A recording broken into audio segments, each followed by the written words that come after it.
ज्ञानेश्वरीचा 3रा अध्याय 188वी ओवी संपली.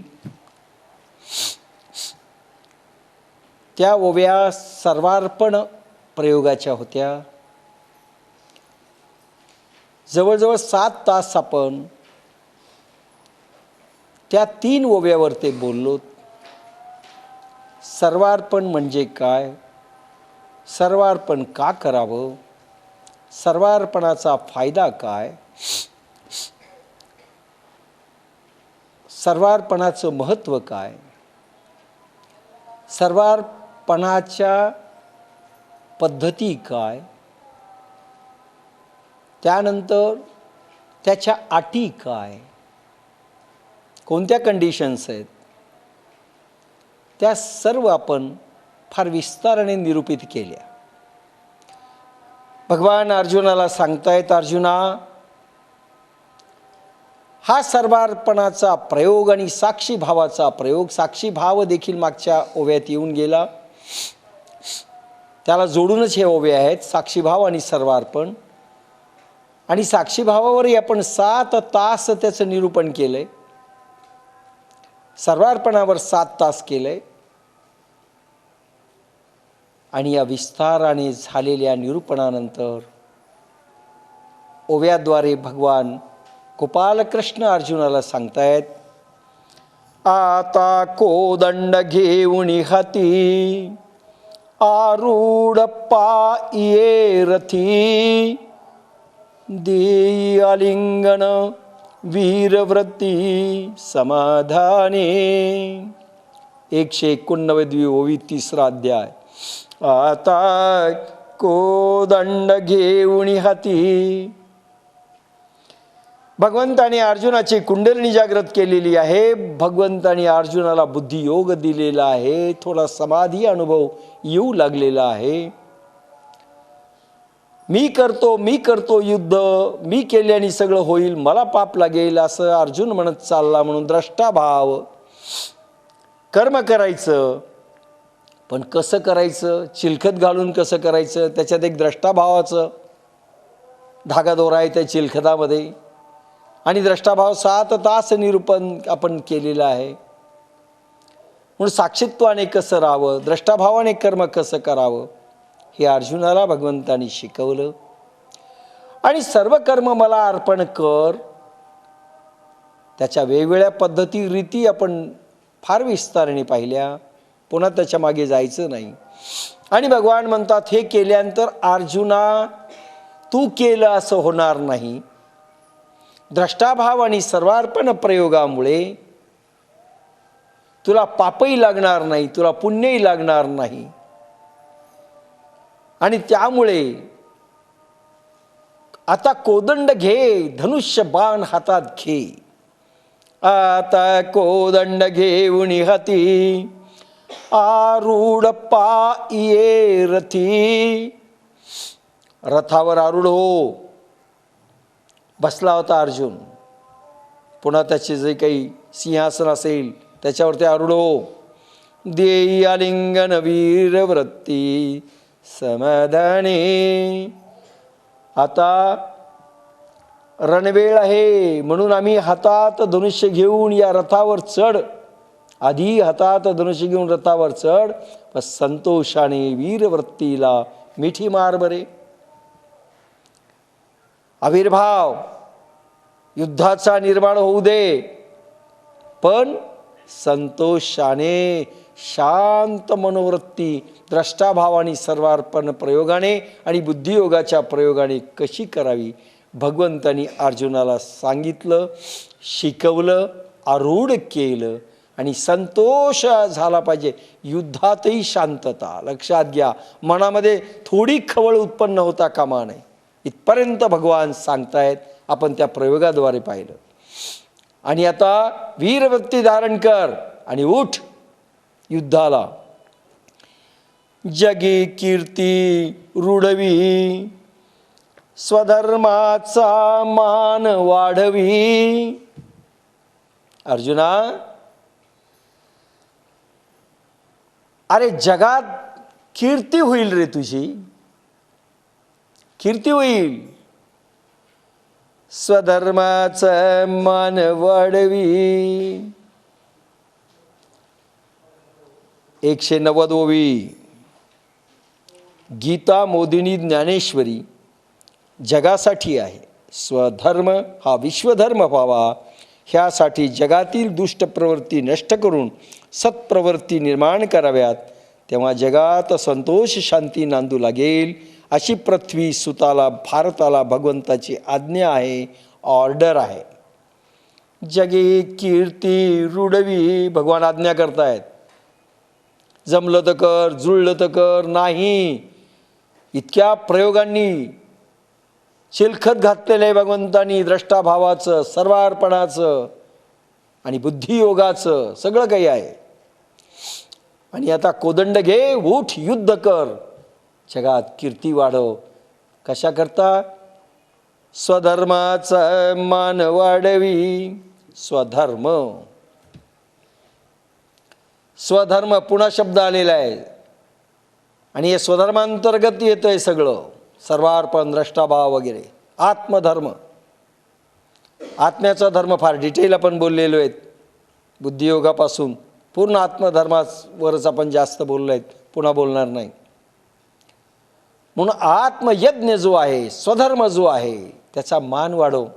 म्हणजे काय? पसायदानामध्ये जे मागून घेतलं आहे ज्ञानेश्वरांनी, कारण भगवंत आज्ञा आहे कृष्णाची, स्वधर्माचा मान वाढव.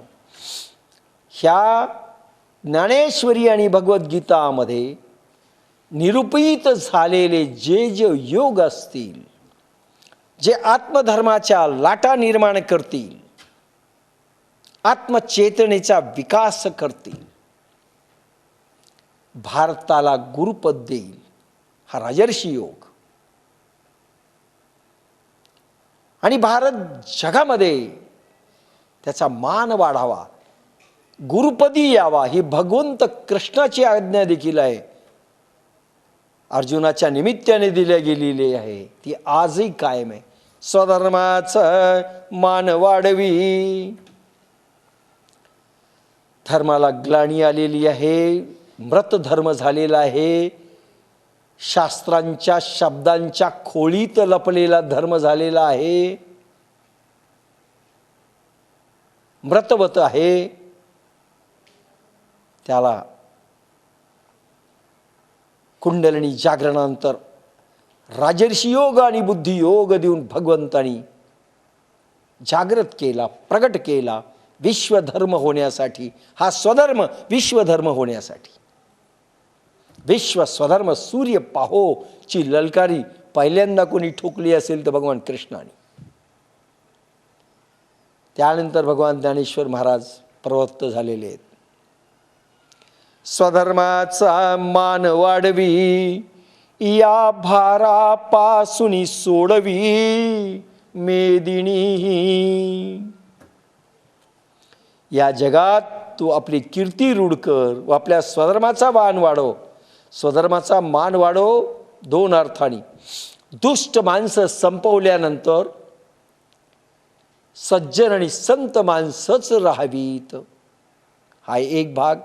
म्हणून अर्जुनाला सांगितलं दुष्ट माणसं संपव, कारण भगवंत अवतार आहे. आणि स्वधर्माचा मान वाढवी, तुला जे मी दिलेलं आहे, हा बुद्धियोग, हा राजर्षी योग, हा विस्तार कर. तू माध्यम बन आणि जगामध्ये विस्तार झाला पाहिजे याचा, आत्मधर्माच्या लाटेचा, आत्मधारणेचा, हा स्वधर्माचा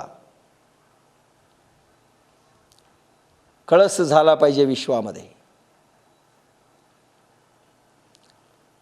स्वधर्म विरोधी दुष्टांच्या भारापासून या पृथ्वीला सोडव. जे स्वधर्माच्या विरोधी आजही हेच कायम आहे. भगवंत आज्ञा आजही तीच आहे. भगवान गोपाल कृष्णाने 5000 वर्षापूर्वी दिली आणि ज्ञानेश्वरांनी होईल म्हणून विश्वात्म्याकडून मागून घेतलं. विश्व स्वधर्म सूर्य पाहो. आणि मेदिनी दुष्ट लोकांच्या भारापासून पृथ्वी गणितगात्र झालेली आहे, तिला सोडव, दबलेली आहे. कामक्रोधांच्या लहरी आणि भावनात्मक लहरी, विकारांच्या लहरी जर या मेदिनीवर विस्तारित झाल्या तर मेदिनी पृथ्वीला भार होतो. म्हणून अल्फा किरणांच्या लाटा सुरू झाल्या पाहिजेत, ही भगवंत आज्ञा आहे. आणि ते काम ज्ञानेश्वरी आणि भगवद्गीतेला करायचं, आत्ता इथून पुढे करायचं. अर्जुनाच्या रूपाने त्यावेळेस झालं, ज्ञानेश्वरांच्या रूपात पसायदान मागून घेतलं. इथून पुढे आता याचा विस्तार होणार. आता पार्था निशंक होई या संग्रामा चित्त देई, येत हे वाचुनी काही बोलो नये. आता पार्था निशंक होई. अर्जुनाला सारखा भगवंत वाक्यावरती संशय येत होता. अर्जुनाला श्रद्धा नव्हती, संशयित होता, संशय निर्माण झाला होता आणि भगवंताला सारखे प्रश्न विचारत होता. भगवंता काय लावले? भगवंताच्या वाक्यावरती अर्जुनाला सारखा संशय येत होता. म्हणून आता निशंक हो, कारण भगवंतानी बुद्धियोग दिलेला आहे, मन संपलेलं आहे, शांतता निर्माण झालेली आहे आणि आता शंकेला जागा नाही. येतील पुढे ओव्या, इथेच आपल्याला थांबायचंही नाही. पण निशंक हो, आता कुठलीही शंका ठेवू नको. शिष्याला 3-4 गोष्टी नसल्या पाहिजे. बाप्पासाहेब नेहमी म्हणायचे, शंका, लाज, लज्जा, भीड आणि संकोच. एक तर लाजू नये साधकानी, म्हणजे याचा अर्थ माजावं असं नाही आहे, माजू तर नाहीच. लाजू नये, लाज, भीड, कसं बोलू, कसं विचारू, भीड, भय, भीती, संकोच. संकोचामध्ये पुन्हा संशय देखील येतो, शंका येते. हे असूच नाही साधकाला. अर्जुन शिष्यही होता, अर्जुन भक्तही होता, पण शंका निर्माण झालेली होती. पण भगवंत सांगतात आता निशंक हो, माझी ऑर्डर आहे तुला. देवाने ज्या दिवशी आज्ञा दिली ती गुरुची आज्ञा आहे, भगवंत आज्ञा आहे, ती आता टाळू नकोस असं भगवंत सांगतायत. टिप्पा, सत असत प्रवृत्तीचा झगडा सनातन आहे, भारतात आहे, जगात आहे. सत्य आणि असत्याचा नेहमी झगडा चालू आहे. पाप आणि पुण्याची टक्कर चालू आहे. पापी माणसं पुण्यवान माणसांची टक्कर सदोदित चालू आहे. जगात आहे. दिव्य रक्त, दिव्य बल व दिव्य बुद्धीच्या साहाय्याने मोदींनी ज्ञानेश्वरीच्या अध्याय 2 ते 6 प्रमाणे प्रयोग करून येथे सत्प्रवृत्तीचा उदय व फैलाव केला की असत्प्रवृत्तीचा आपोआप नाश होईल. रजतममय भेसळ रक्तरंगी बुद्धी सर्व नाशाला कारणीभूत बनते. निसंशय हो, कारण रक्तमनबुद्धी अर्जुना तुझी आता शुद्ध झालेली आहे. आता शंका करायला जागा राहिलेली नाही आहे. विचाराची जागा विवेकाने घेतलेली आहे. मन संपलेलं आहे आणि आता कोदंड घे, युद्ध कर. त्यावेळेस युद्धाला पाप लागत नाही. 31 आणि 32 श्लोक भगवद्गीतेचा 3रा अध्याय.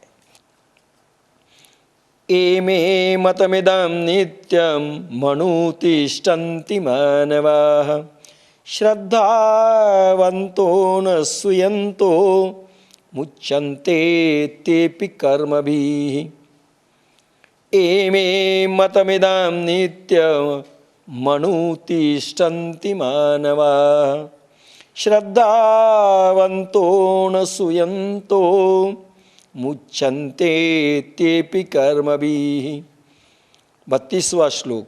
ये त्वेतदभ्यसूयन्तो नानुतिष्ठन्ति मे मतम् सर्वज्ञानविमूढास्तान् विद्धि नष्टानि चेतसा. जे श्रद्धाळू व मत्सर न करणारे मानव हे माझे मत नित्य अनुष्ठितात, माझ्या मताप्रमाणे वागतात, तेच कर्माने उत्पन्न होणारे पुण्य पापाकडून मुक्त केले जातात, असे या राजर्षी विद्येचे सामर्थ्य आहे. पण याच्या उलट जे मत्सरी अश्रद्धाळू आहेत, हे माझे मत आचरित नाहीत, त्यांना सर्व ज्ञानाविषयी अनेक प्रकारे मूढ अविचारी नष्ट झालेले समज. श्रद्धावान आहेत